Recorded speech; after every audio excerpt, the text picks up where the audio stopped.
よくぞ今の人たちかわしたの。だが貴様と再び相まみえることがあるかどうか。一つ忠告、いや予言してやろう。貴様がもしこの男にとって真の友と言える存在ならば心しておくがよい。俺の剣をここまで受けた人間などこの50年一人もいなかったぞ。久しく忘れていたこの血の湧き立つ感触。いや、人間にしてはよくやったと言うべきか。Nosferatu Zodd, usually named Zodd the Immortal, is one of the main apostles throughout the story of Berserk. Zodd's most defining characteristic is that he has an affinity for battle and war. It was told that his sword has taken the lives of over 1,000 men. It's obvious that Zodd thrives off battle and war. But why? The easy answer is that he likes fighting. But when you take a close look at Zodd, you'll see that he's not looking for endless battles. He's looking for the strongest. So in today's video, I will discuss and try to understand the character of Zodd and why he's looking for the strongest warrior to fight. The first we see, well, technically hear of Zodd is Volume 5 of Chapter 2. Here, Judah and Rickett tells the Hawks about the legend of Zodd. All we're given at the time is that he's a legendary swordsman who's lived for over 100 years, practically saying he's immortal, thus gaining the name Nosferatu Zodd. You following? Good. After slaughtering about 50 soldiers from the Hawks, Zodd finally got the attention of their fearless raider captain. Upon their first meeting, Guts somehow manages to keep up with Zodd. This fact alone leaves him intrigued. He laments that this is the first time in 50 years that anyone was unable to stop his sword. Not only that, but this is the first time a mortal human was actually able to wound Zodd. The feeling leaves Zodd in total ecstasy for centuries.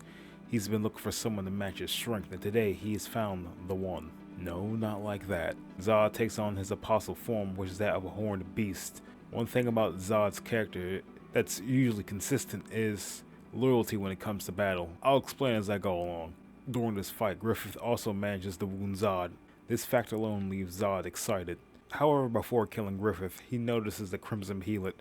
Recognizing that he'll become the 5th king of the God Hand, he decides to leave, not before offering Guts a word of warning. Now, is this a warning, or perhaps did Zodd hint it to Guts that he should get stronger? Because he tells Guts that their fight is put on hold, and he wonders if they'll ever meet again. Fast forward about 3 volumes, Volume 8 and Chapter 27, after Guts' sword breaks while fighting Boskin, Zodd watches from distance and throws his sword over to Guts, in turn giving him the upper hand during battle.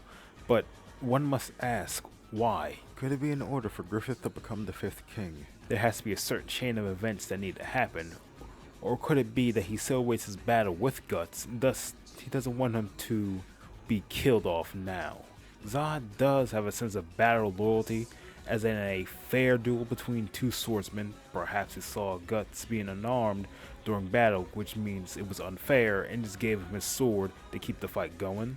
His intentions here is clear and unclear, but we know one thing, that Zodd kept Guts alive, not once, but twice. Volume 11 of chapters 68 through 69, Zodd has another run-in with Guts and Griffith. This time, he's here to deal with Wild. Wild tries to plead with Zodd that even if Griffith is the 5th king, he doesn't have the Crimson Behelit, meaning that he isn't the chosen one, so there should be no reason to complain about what's going to happen to him. Zodd tells Wild that he moves on his own accord and then kills him. He later tells Griffith that the Behelit will return to him soon. Guts yells at Zodd, telling him what's going to happen during the eclipse. He tells him he'll know soon enough. Here it's obvious that Zodd was protecting Griffith from his immediate death as the eclipse is approaching. With that being said, I must ask, does Zodd oversee most of Guts' battles? And if he does, was he observing Guts' battle with Wild to see if he's gotten stronger? Because in chapter 4 of volume 5, after the fight, he hinted that Guts should be getting stronger to prepare for the eclipse. Perhaps he was seeing if he took heed of his word. Anyway, volumes 12 and 13, the eclipse happens. One thing I should talk about is that there's a fight outside the eclipse between Zodd and someone who he deems to be his oldest rival, Skull Knight. Zodd was given the task by the God Hand to guard the barrier where the eclipse is taking place from Skull Knight, so he himself does not care about the feast. Zodd only seeks the strongest, and that's the man in front of him. Skull Knight and Zodd battle on the outside of the eclipse. We don't see most of it, but in chapter 88, we can see that Zodd has sustained massive damage from Skull Knight. After rescuing Guts and Casca, Zodd demands that the both of them continue their battle. However, Skull Knight shows Zodd that Guts survived the eclipse. This revelation leaves him overjoyed now that another one of his rivals is still alive. After telling Skull Knight to leave, he laments about Guts' bad luck and wonders if he'll survive in the wilderness after being branded. Now it's clear that he's not like the other apostles. Zodd was in it for the war and violence. It's also interesting that he knew Skull Knight for over 100 years, so much so that he's his oldest rival. And even though Zodd was rumored to live for over 3 centuries, he mentioned that Skull Knight was trying to stop the God Hand for over a millennia. So with this in mind, it's not impossible to say that their blades have crossed paths at one point. I'll discuss that in a bit. Now we get into a crucial chapter revolving around Zodd. Volume 17, Chapter 128. Even though I already played it in the intro, I'll do a quick summary because it's the most character and lore we get for Zodd. So Zodd has been alive for over 3 centuries, and he wonders when. When will he find the one he's looking for? He's fought mortal men, but they were not enough to satisfy him. He dared to knock over several apostles, and yet they left him bored, sitting upon a pile of corpses that he made. He only wonders about the next time he'll meet someone who can actually match his strength. When all of a sudden a white hawk appears in front of him and tells him what he was looking for during this encounter. お前が求めたものは言葉ではない。不死者よ。確かに我の求めしはただ一つ。強者、絶対の強者のみ。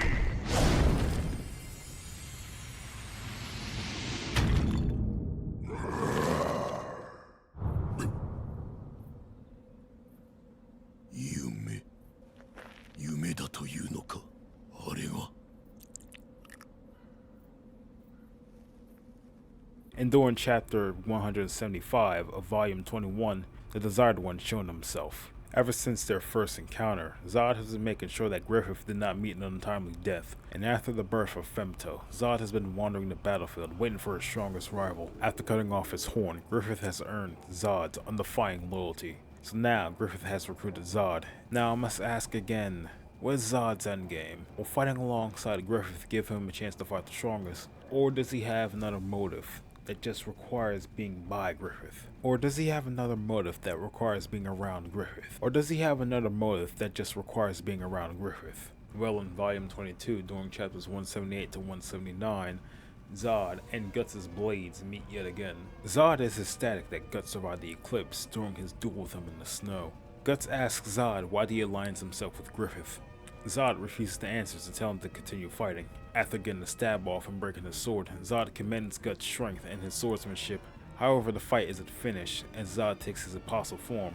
The battle continues, but after a while, Griffith tells Zodd it's time to go. Realizing that their fight has to end, Zodd takes his leave with Griffith. Griffith's plan to get his kingdom began with recruiting Zodd. Now with that plan established, Zodd decides to lend his aid. Perhaps he was looking for not the strongest, but a purpose. In chapter 183, we see that Zodd is assisting Griffith in reclaiming Midland and getting his kingdom. Now Zodd is serving under the new band of the Hawk. His quest to find the strongest has come to an end. But did it really? Volume 26 of chapters 225 to 226, the new band of the Hawk were tasked to burn down Flora's mansion and to bring her into Griffith. While there, Guts attempts to defend the manor and save Flora. However, Skull Knight interjects and attempts to aid Guts' crew. Zodd tells the other apostles that his fight is with Skull Knight and he'll handle him. While one of them tries to talk back to Zodd, he tells them to complete their mission and to find Flora, and not to get involved. Zodd tells Skull Knight why is he fleeing their fight to help Flora, and Skull Knight asks how fighting was once his reason to continue, ending their dialogue exchange with "so this time, we both have a different reason than usual," implying that even during the eclipse, their ideals were once aligned. After Guts dons the Berserker armor, Zod reminisces about how he and Skull Knight would duel while Skull Knight wore the armor, asking him if he wants Guts to follow down his path. This just confirms it. Despite there being a 700-year age gap, Zod and Skull Knight fought before in the past. We're going to fast forward to volume 31, the chapters 275-277. Vertanas is being invaded by the Kassan Empire led by Emperor Karnashka. During this assault, Griffith sends in the band of Hawks to thwart the Kushan invasion. While there, Guts and his crew attempt to defeat Ganishka. Unfortunately, the party was no match for his apostle form, but fortunately for them, Zod got knocked over by Ganishka and happened to crash into Guts. Before we get into that, we got some more insight of character during the early pages of chapter 277. Before departing to Vertanis, Sonya tells Zod that he has to make a choice to battle with the sword that cut his flesh, or to make it his own. Zod has to choose between his loyalty to the Hawks or his affinity for battle, and in the present, this is what she meant. Realizing that their fight cannot continue until Ganishka is dealt with, Guts devises a plan to defeat him. Zod at first doesn't follow suit, but after he remembers his conversation with Sonya, he realizes what must happen. After the fight is over, Zod tosses Guts ashore and tells him to stand up so he can duel. Seeing the injured Guts stand, he tells him that they'll fight another day. One interesting thing that happens is that when an apostle recognizes that Guts is a branded sacrifice, he mentions how he should just eat him as he's now defenseless. Zod stops him and tells him not to meddle with such affairs as they're here to wage war with the Kassan. Zod and the other apostles leave the area. For a while now, we've seen Zod fight alongside Griffith. We haven't seen him fighting for the sake of it anymore. More so, he's fighting under a banner, so he can't go out and slaughter like he used to. Zod hasn't crossed paths with Guts, but that would change during volume 41 of chapters 366 to 368. Although it was very brief, the fight between Zod and Guts isn't exactly the same. It's like Zod isn't fighting to the death, more so just to stall time. Even though Guts managed to get close to Griffith, he couldn't really land an attack on him. Another thing to note is that even though Guts got away from Zod, he could have easily grabbed him, and yet he didn't. Could it be Zod wanted to show Guts that Griffith can't be struck normally? Or did he want to show Guts that Griffith's power is beyond even his comprehension? Either way, Casca was captured and forced into her new home, and as the other apostles took a bow towards Griffith, Zod was standing with his back turned. Could this be a sign of remorse? Or did his plan of fighting with a purpose lead to this dishonorable act, and in turn, he's disappointed with his actions? I guess we won't know for a while, as given this manga's pacing, we won't get any more Zod character development for a year or two. So let's try to build up Zod's character with what we're given with these 382 chapters. From the beginning, about 300 years ago, Zod was a mortal himself, and he had a knack for war and battle. During this time, he may have had a run-in with Skull Knight, perhaps after deeming Skull Knight to be the strongest. They began to have their duel. However, after their fight, Zod was ultimately defeated by Skull Knight. Wishing for this battle to never end, Zod must have gotten his hands on a behelit and began to wish for godlike strength to match his rival. After the sacrifice was provided, Zod and Skull Knight continued their century-long battle until Skull Knight either vanished or had to tend to more important matters, leaving Zod to fight his own battles. When Zod became an apostle, he didn't care for the typical apostle affairs. He didn't give in to his indulgence. All he cared about was fighting and war. As another 100 years go by, Zod was out on the battlefield trying to satisfy his bloodlust. However, each battle he fought will always end the exact same. Years later, after being found in the cave by the band of the Hawks, Zod thought it would be the exact same as always. He wasn't expecting a mortal like Guts to be in his presence. Not only him, but Griffith as well. Zod finally found mortals who were able to satisfy him in battle. After realizing that Griffith will become the 5th king of the God Hand, he ends the fight and keeps watch for both Griffith and Guts. During the eclipse, Zod and Skull Knight meet once more. After their fight, Skull Knight and Zod both agree to put their fight on hold. And after his encounter with the Hawk of Light, it's clear what Zod was looking for. Zod was looking for purpose in his immortal life. After fighting 1,000 battles, going up against men and demons, he found himself to be bored of his existence. In the past, the thought of immortal life was interesting to Zod, but after wandering the earth for over 300 years, he's no longer interested with his current life. In Zod's mind, fighting the strongest has a purpose, to surpass someone who's stronger than you. To Zod, that was enough to keep fighting, but in his lifetime, he's only encountered 3 who can hold the title of the strongest. To me, Zod is a man who thought living forever would allow him to enjoy the thrills of battle, but after a while it lost its purpose. Aligning himself with Griffith would be a way for him to find purpose in his immortal life, a way for him to encounter both Skull Knight and Guts. However, their encounters have been hindered by Griffith's plan to obtain his kingdom, leaving Zodd with the same old battles of weak men and demons, essentially back to where he started over 100 years ago.